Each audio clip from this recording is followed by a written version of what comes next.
High সুন্দরী, কি করো তুমি এখানে বসে? তাও বাচ্চাগুলো দেখতেছি তোমার কোলে যেয়ে ঘুমাচ্ছে। মাশাআল্লাহ, ওদের কত কিউট লাগতেছে।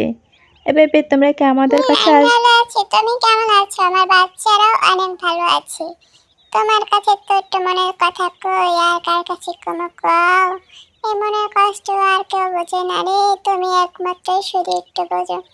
এখন একটু বসছি, বাচ্চাদের কোলে নিচ্ছি, দেখো না বাচ্চা একটু কান্না করছে, তো তাই একটু ওদের। খুব ভালো তো। অনেক তো ঠান্ডা, ওদের একটু কোলেই নাও। তা সুন্দরী, বাচ্চা বাবা কি আর আসছিল? হ্যাঁ, আসছিল তো। তারপরে আমি জিজ্ঞেস করছি কেন আমার সাথে এমন করেছো। বাচ্চারা আমার বললো যে তুমি নাকি কার সাথে করছো। তখনই আমার বলে না তো আমি কারোর সাথেই করিনি তো। ওরা হয়তো ভুল দেখেছে। আমি তো একটা কাজে গিয়েছিলাম তোমার জন্য সুন্দর খাবার আনতে। জানো, আমার জন্য না একটা শাড়ি এনেছে সুন্দর একটা। আরে জানো, তখন তো আমি আর কিছুই বলিনি, শাড়ি দেখে সব ভুলে গেছি।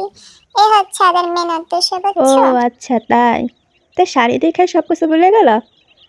তোমার যে স্বামী সৈন্য মুরগির সাথে যে আড্ডা দেয়, সে ব্যাপারে না তুমি কিছু বললে না?